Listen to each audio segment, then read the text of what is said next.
What you're about to hear is the story of a guy who got a text from his girlfriend saying she needed to feel single. Not be single, just feel it. And he replied with 2 words: say no more. Then he removed her from his phone plan, both credit cards, every streaming account, her gym membership, and roadside coverage.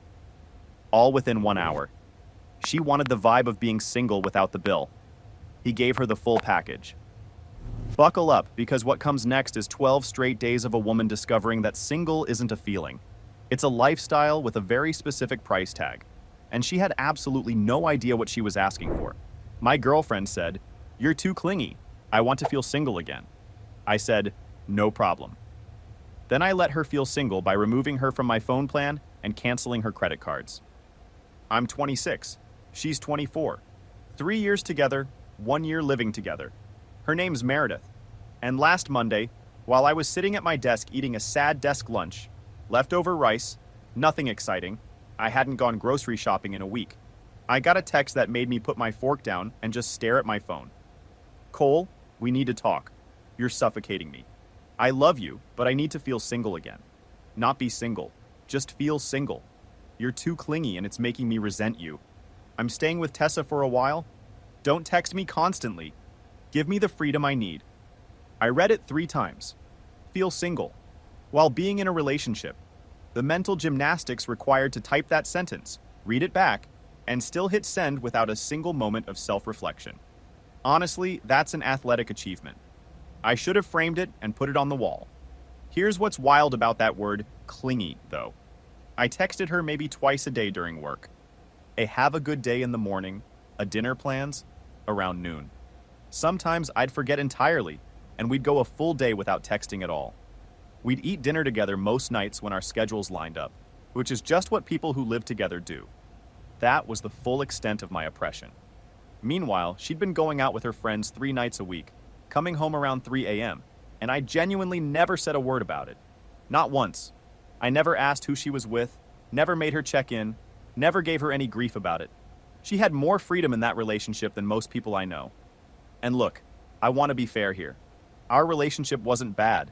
We didn't fight a lot. She was fun to be around when things were good, and I'd been happy with how things were going, or at least I thought I had. In hindsight, there were signs I let slide because I figured they were just phases. The 3 nights out went from 1 night a week to 2 to 3 over about 6 months. She'd started keeping her phone face down on the table more often than not. Nothing I could point to and say, that's definitely something, but stuff that built up quietly in the background. I noticed. I just didn't say anything because I trusted her. That trust was apparently the problem. But apparently my existing in her life was too much. I texted back 2 words. Say no more. Then I got to work. Now, here's the thing about Meredith. She had this habit, and I want to be clear, it wasn't something she was malicious about. At least I don't think it started that way. Of forgetting who actually paid for things. Actually, back up a second. She'd been on my accounts for almost the full 2 years we'd been living together. So this wasn't some small recent thing either. Her phone line was on my family plan. I'd added it because she'd been paying month to month on a terrible prepaid plan when we first moved in together, and it just made sense financially. She had authorized user access on 2 of my credit cards because her credit score was rough when we first got together, and she needed a way to build history. Netflix, Spotify, HBO Max, all under my login, because why pay for separate accounts when we're using the same TV? I'd been covering her gym membership since last spring when she asked me to add it, because she'd started going more regularly, and my account got a discount for adding a second member. I'd put her on my roadside assistance plan when her car started having issues, and she was driving it on the highway regularly. None of that was a problem when I was her boyfriend. I was happy to share those things. But she wanted to feel single. So within 1 hour of that text, I removed her phone line from my plan, effective immediately. Removed her as authorized user on both credit cards. Changed every streaming password, Netflix, Spotify, HBO, all of it. Called the gym and canceled her membership. Removed her from roadside coverage. She wanted to feel single? Cool. Singles pay their own bills. All of them. By themselves. The beautiful thing about the timing is that she was sitting at her desk at work when her phone went dead. No warning, no grace period, no courtesy text. The service just stopped. 1 minute she had a phone. Next minute, she had a very expensive piece of glass that could connect to Wi-Fi and not much else. Pause. For the audio listeners, this is the host jumping in, not the OP, just me. Okay, so she sent that text, and he replied, "Say no more," and then executed what I can only describe as the cleanest, most disciplined response I've ever heard. No argument, no, "Can we talk about this?" No sad 2 a.m. voice memo explaining his feelings. Just action. 1 hour. Every account. Gone. The ambassador of delusion wanted to feel single? Budgets approved. Boyfriend office is permanently closed. She found out mid-shift when her phone turned into an expensive paperweight. That's not petty. That's honoring someone's clearly stated wishes with absolutely terrifying efficiency. Anyway, Tuesday morning she came back. Tuesday morning, Meredith let herself into the apartment with her key while I was getting ready for work. Hair everywhere, makeup from the night before half smeared off, looking like someone who'd had a long, uncomfortable night at Tessa's and had also spent most of it doing the math on what she'd actually just set in motion. I heard the door open and stayed in the bedroom. She came in, looked around like she was checking if I was home, then found me in the mirror when I was partway through tying my tie. "What did you do to my phone?" I didn't look up. "Your phone? I don't have a phone in your name." "You know what I mean. You cut off my service. You lost access to my phone plan." "Yeah. Singles typically have their own phone plans." Her face went from red to something closer to purple. "That's not what I meant, and you know it. You said you wanted to feel single. Single people don't share phone plans with their boyfriends. I'm helping you reach your goal." She told me she needed the phone for work, for emergencies, for basic everyday functioning. I told her there was a Verizon store 2 blocks down that had great individual plans, very helpful staff, and I'd heard the wait times were reasonable most weekday mornings. She stood there for a moment like she was genuinely waiting for me to say, "I'm kidding," and then slowly realized I wasn't. I finished getting dressed, grabbed my jacket and my bag, and left. She tried to buy coffee on her way in. Card declined. She called me from her work phone about 20 minutes later, voice running about 2 octaves above her normal range. I picked up, let her explain what happened, then explained that authorized user access had been revoked. Told her singles have their own credit. She hung up without another word. Tessa, her best friend and current landlord, started texting me not long after that. Said what I was doing was really petty and that Meredith just needed some breathing room. I told Tessa she was getting all the room she wanted, as much as she needed unlimited room. She could have the whole sky if she wanted it. Tessa didn't have a follow-up for that. Wednesday evening, Meredith tried to use the gym membership. Declined at the front desk. She actually had them call me directly from the front desk phone. The employee sounded like they were reading from a hostage note. I confirmed the membership was canceled and told them she was welcome to sign her own account. I could hear Meredith in the background, talking very loudly about financial abuse and how this was illegal. The gym employee had the vocal tone of someone actively reconsidering their career. But Wednesday night is when it got genuinely interesting. Around 11 p.m., she tried to come home. Tessa's roommate was having people over and the apartment was loud, so Meredith wanted her own bed back. Reasonable, except I'd installed a door chain that afternoon. Door swung open maybe 3 inches and stopped. "Cole, let me in. I live here." Lived here. Now I live here. You're staying with Tessa to feel single, remember? I just needed some space, not to be homeless. You're not homeless. You're at Tessa's. Enjoy your single girl sleepover. Your stuff is in the spare room. Just arrange a pickup time. She had a full meltdown in the hallway. Full volume, not holding anything back. Mrs. Patterson from 3B opened her door to check if everything was all right. Meredith immediately tried to explain to her that her crazy boyfriend had locked her out of her own apartment. Mrs. Patterson looked at her very calmly. "Oh, but dear, I thought you moved out. Cole mentioned you needed to be on your own again." The look on Meredith's face right then. I have thought about that moment every day since. Mrs. Patterson just nodded politely and went back inside. Zero drama, absolute devastation. Hold on, still the host, not the OP. I need to formally recognize Mrs. Patterson from 3B, because what she did was art. She stepped out, said the most quietly lethal sentence in this entire story with zero agenda, and went back inside. That's not a neighbor. That's an asset. She wasn't even trying. She was just telling the truth. Meanwhile, Meredith, who wrote that text herself, voluntarily went to Tessa's, and then showed up at 11 p.m. expecting the door to swing open, is somehow framing herself as a victim of consequences she personally set in motion. That's not a miscommunication. That's a reading comprehension problem. Anyway, her mom showed up Friday. Thursday was quiet. Too quiet, honestly. I noticed it around midday when I hadn't heard anything from anyone connected to her. No texts, no missed calls, nothing from the friend group. By that point, I knew enough to read the silence as regrouping, not resolution. Friday morning, my landlord called. Meredith had reached out to him crying, claiming I'd illegally evicted her. Here's the thing. She was never on the lease. She moved in with me when we decided to take that step together, but the lease has always been solely in my name. Always, from day one, never changed. My landlord asked what was going on. I explained the situation, showed him the text on my phone, walked him through the timeline. He literally laughed. Said, "So she moved out voluntarily and is now upset that you didn't beg her to come back." Confirmed there was nothing legally actionable on her end, and told me to keep documentation just in case she tried anything further. I'd already started a folder. Friday afternoon, Meredith decided to escalate to a completely different level. She showed up at my workplace with her mom, Gloria.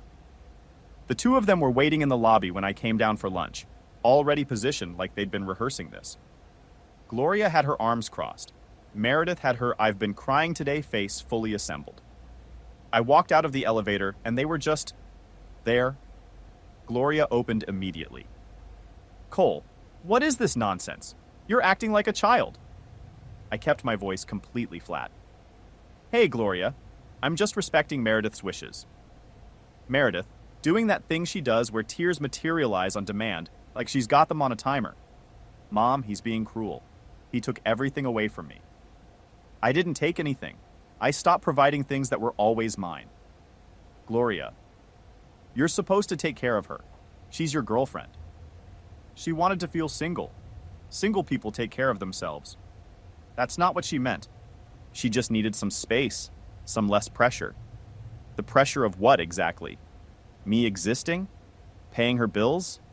Being her boyfriend? She pivoted to how much I texted her. I pulled up the thread from the day before the "feel single" message. Held my phone up so both of them could read the screen. 2 messages. "Have a good day" at 8 a.m. and "dinner at 7 at noon." I asked her to show me where the controlling behavior was on that screen. Gloria stared at the phone for a second and didn't have a direct answer for that. My coworker Roger walked by right then, took one look at the whole setup and went, "Everything good, Cole?" I told him I was just explaining how single people pay their own bills. Roger goes, "Oh right, like adults," and kept walking without slowing down at all. Roger doesn't get paid enough for whatever that moment required from him, but I appreciate it. Gloria started getting louder. Her voice was carrying into the lobby now. I could see the security desk guy starting to stand up. I told them both very calmly to please leave before that got handled for me. Meredith went for one last line right before she turned to go. "If you ever loved me, you wouldn't do this." I looked right at her. "If you ever respected me, you wouldn't need to feel single while I paid for everything." They left.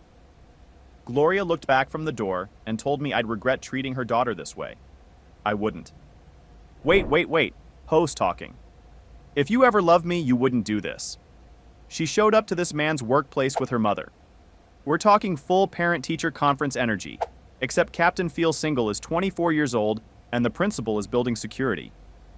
She played the victim in a lobby she wasn't invited to, flanked by her mom, confronting a guy who texted twice a day and paid her phone bill. Her closing argument was, "If you loved me." Wild. Meanwhile, everything she'd had access to for 2 years was always his. He didn't cut her off. He stopped subsidizing a lifestyle she chose. Anyway, Saturday, her friend group showed up. Saturday morning, I was at the grocery store, probably around 10 a.m., give or take, and I ran into Meredith's whole friend group in the cereal aisle. Tessa, Ashley, and Brooke, all 3 of them together, apparently doing the exact same errand at the exact same time as me. I'd be more surprised if I thought it was actually a coincidence.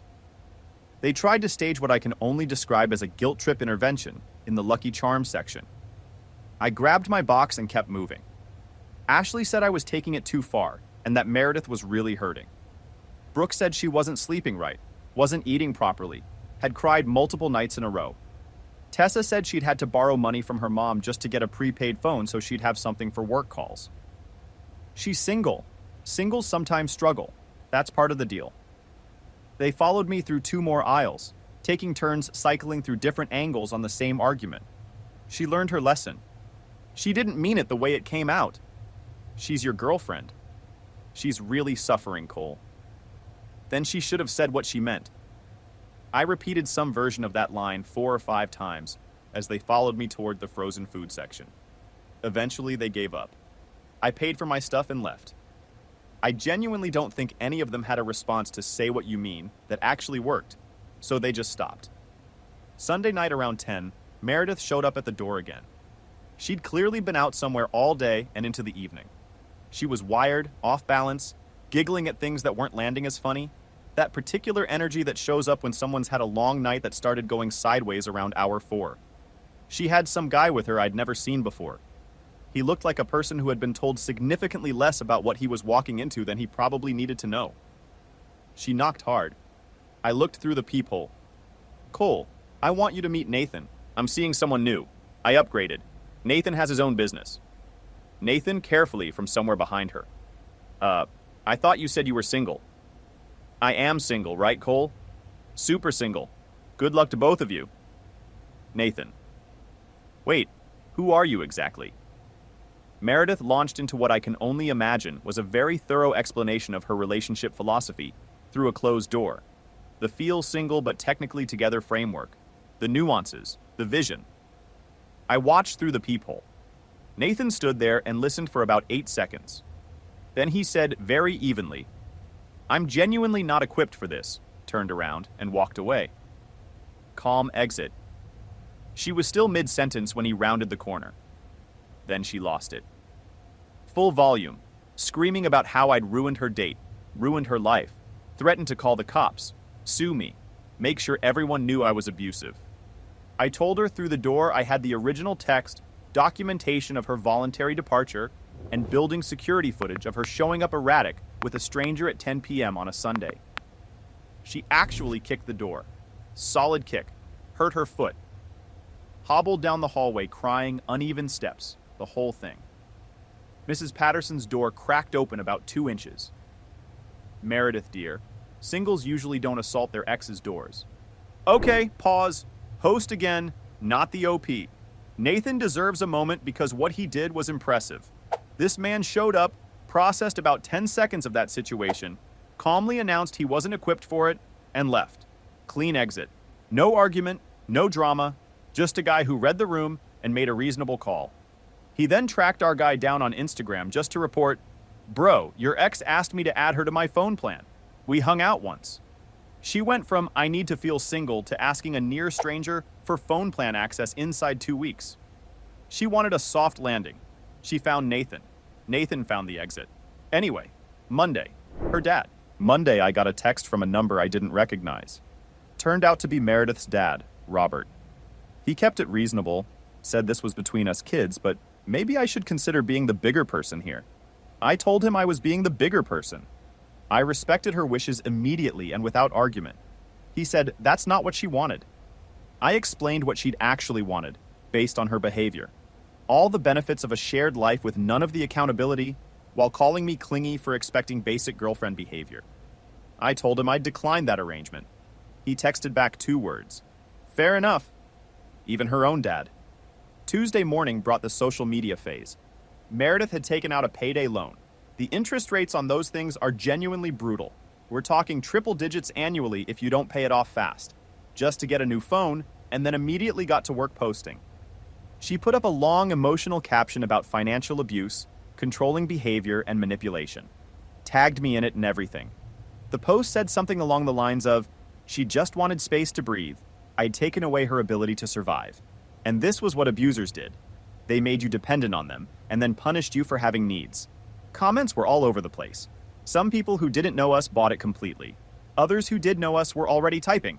Didn't you move out, though? I posted her original text. Just the screenshot. No caption, no commentary, no editorial spin. Just the message where she called me clingy, said she needed to feel single, and announced she was staying at Tessa's. Her next post?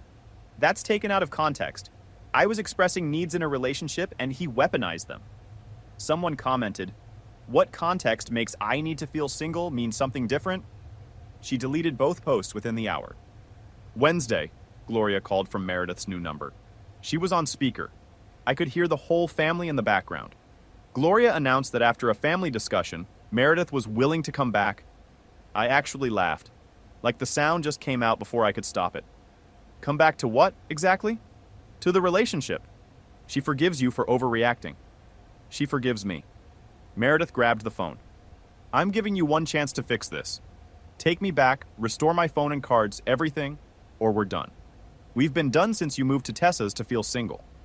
I mean done. As opposed to the living separately while feeling single done. Got it. Yeah. Done it is. She screamed something I couldn't quite make out and hung up. Then Wednesday night, technically early Thursday morning around 2 a.m., she hit a different level entirely. She knew about a spare key I'd kept for years, tucked into the back of the fire extinguisher case in the hallway. She'd seen me grab it once, a long time ago, when I'd locked myself out after a run and didn't have my keys on me. I'd completely forgotten she'd been there for that. She used it to let herself in while I was asleep. I had installed an alarm system earlier that week. She had no idea about that either. It went off the second the door opened. Loud, no warning, full alarm. I was up and on my phone calling 911 from my bedroom, within about 30 seconds, reporting an intruder inside the apartment. She was standing in the living room punching in the old code, the one I'd already changed, trying to shut it down when the cops arrived maybe 4 minutes later. They asked for her ID. Her address of record was Tessa's. Apparently she'd updated it at some point during her stay there, which turned out to be the single clearest piece of documentation possible that she'd established a different residence voluntarily. She tried to explain that she used to live there, that she still had some of her things there, that it was a misunderstanding. The cops looked at her ID, looked at me, and asked me to explain the situation. I showed them the original text, the full documented timeline, the folder I'd been building for 2 weeks. They asked if I wanted to press charges. Meredith went completely still. Cole, don't you dare. I thought about it. I definitely thought about it for a few seconds there. But I told them no charges, as long as she left right now and didn't come back without written permission from me. They walked her out and made the terms clear. Return without permission, and it's a trespassing arrest. She tried to argue the terms with the officers on the way down the hall. They weren't interested in debating it. Final update, that was about 2 weeks ago. Here's where everything landed. Thursday morning after the police visit, I got a call from an HR department at some apartment complex, calling to verify Meredith's employment for a rental application. She was getting her own place. Genuinely good. That's the right call. Tessa texted me not long after to let me know that Meredith was being forced into a studio in a rough part of town and to ask if I was happy about it. I told her Meredith was a single adult making single adult choices and that I genuinely hoped it worked out for her. A mutual friend filled me in on the rest.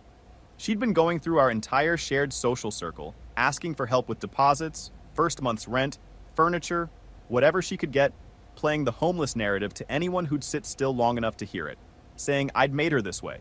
Most people had already seen the screenshot by then. It wasn't landing the way she needed it to. She made a TikTok about recognizing financial abuse in relationships, used specific language about dependency and control. Didn't go great when someone dropped my screenshot in the comments within the first couple hours. She deleted it before the day was over. The actual costs of single life started hitting her like a checklist she hadn't budgeted for. Phone plan, $95 a month because she got talked into a bunch of add-ons at the store by a salesperson who saw an opportunity. Utilities deposit, $500 up front because she had no credit history as a utility customer, and they don't just take your word for it. Internet, $80 a month. Credit cards declined basically everywhere. And groceries on a budget she genuinely never had to manage on her own. She'd been letting me handle most of that for a year without really tracking it. Her mom, Gloria, called me one final time. Said Meredith was really struggling and asked if I could at least cover the phone bill. Just the phone bill. Just something to make it a little easier. I reminded her that I was the clingy ex-boyfriend. She didn't have much of a follow-up for that. Nathan, the guy from Sunday night, tracked me down on Instagram about a week after the whole door situation. His message was 2 sentences. Bro, your ex asked me to add her to my phone plan. We literally hung out one time. I told him I was sorry he got pulled into it and that I appreciated him saying something. He sent a thumbs up, and that was the end of that conversation. Last weekend, I ran into Meredith at Target. She was in the ramen aisle, and I don't mean she'd grabbed a couple packets. She had a full supply run's worth of the cheap stuff in her basket. She spotted me from about 20 feet away and made a move toward the end cap display. Didn't work. Our eyes met and she straightened up like she was going to pretend everything was fine. I kept it simple. Hey, how's single life going? She said fine in a way that communicated the complete opposite of fine. Like the word itself had been wrung out and left to dry. Pause of about 4 seconds. Then, I made a mistake. Is that what you want to hear? I don't want to hear anything. You made a choice. Adult choices have adult consequences. She started tearing up right there in the middle of the aisle. Said she missed us. Missed how things were. Missed just being home. I told her there was no us. Hadn't been since she needed to feel single. She asked if we could just talk about it. Just sit down somewhere and actually talk, because she felt like I'd never given her the chance to really explain. I told her singles don't get boyfriend privileges, and that included having a serious conversation about a relationship that had already ended when she sent that text. I walked away. She texted from her new number about an hour later. That was cruel. Blocked.